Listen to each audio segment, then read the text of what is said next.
Bonjour à toutes et bonjour à tous et bienvenue sur Martigues Décrypte dans le son du peuple. Aujourd'hui on part à Marseille, direction le collège Edgar Quinet, rencontrer Inde Benour, de l'association des parents d'élèves mais aussi des minots de Saint-Charles. Vous savez ce qu'on dit, les voyages forgent la jeunesse. Enfin ça c'est à ce qui paraît. En tout cas les 4 élèves du collège ne pourront pas vérifier l'âge, car ils sont privés d'un voyage scolaire suite à un refus d'une demande de passeport collectif. Situation inédite pour cet établissement qui a l'habitude de ces procédures.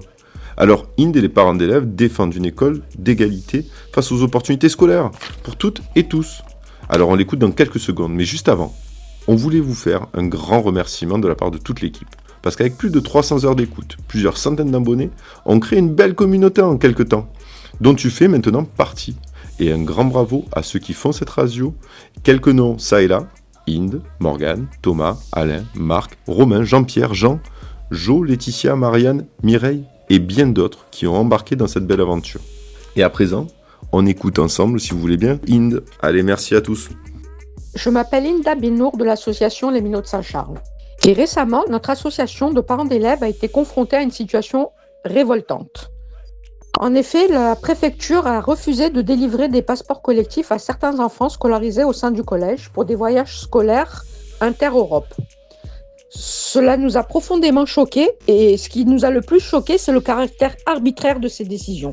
Oui, je dis bien arbitraire, car les motifs avancés étaient flous, inconsistants. Et surtout, ils reposaient sur la situation administrative des familles et non sur celle des enfants. Or, l'école est un sanctuaire où chaque enfant doit être traité de manière égale, indépendamment de son origine ou de son statut social. On ne veut pas accuser qui que ce soit.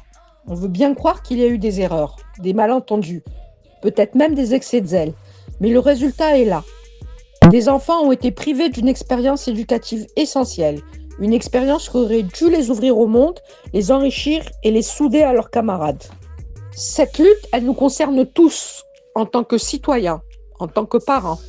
Elle met en lumière des enjeux fondamentaux pour notre société. Il est facile de dire que ce n'était qu'un voyage scolaire, mais pour ces enfants, c'était bien plus que cela. C'était une ouverture sur le monde, une occasion de découvrir une autre culture, de souder des liens avec leurs camarades, de créer des souvenirs inoubliables. Et se voir se refuser cette opportunité, c'est recevoir un message violent. Tu n'es pas comme les autres, tu n'as pas les mêmes droits, tu es exclu. Les conséquences peuvent être profondes. Ça peut aller de la perte de confiance à un sentiment d'injustice, un repli sur soi, voire même des difficultés d'intégration. Alors non, ce n'est pas juste un voyage scolaire, c'est une question de dignité, d'égalité et d'avenir. C'est pour cela que nous avons décidé de nous battre.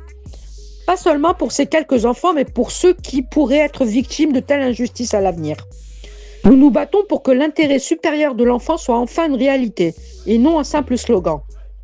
On ne veut pas laisser ces enfants être les victimes collatérales de décisions administratives froides et déconnectées de la réalité humaine. L'intérêt supérieur de l'enfant, c'est quoi ? C'est lui donner les mêmes chances que les autres. C'est lui permettre de s'épanouir pleinement. C'est le protéger de toute forme de discrimination. Et dans cette affaire, cet intérêt a clairement été bafoué. On se bat aussi pour l'égalité des chances, un principe fondamental de notre République. L'école doit être le lieu où tous les enfants, quelles que soient leurs différences, apprennent ensemble, grandissent ensemble, construisent ensemble leur avenir. On se bat enfin pour le respect de notre devise. Liberté, égalité, fraternité. Ces mots ne doivent pas rester gravés dans la pierre ou flotter sur les drapeaux. Ils doivent être vécus, incarnés, traduits en actes concrets. Aujourd'hui, nous avons porté l'affaire devant la justice.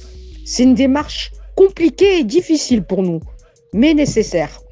Nous voulons que la lumière soit faite sur ce qui s'est passé, que les responsabilités soient établies et que des garanties soient données pour l'avenir. On sait que beaucoup partagent notre indignation et notre soif de justice. On vous invite à nous rejoindre, à nous soutenir, à faire entendre votre voix. Car cette lutte n'est pas seulement la nôtre, c'est celle de tous ceux qui croient en une société plus juste et plus humaine. Et vous pouvez nous aider en signant notre pétition. Elle est hébergée sur le site change.org et s'appelle « Égalité pour tous les enfants scolarisés ». Merci.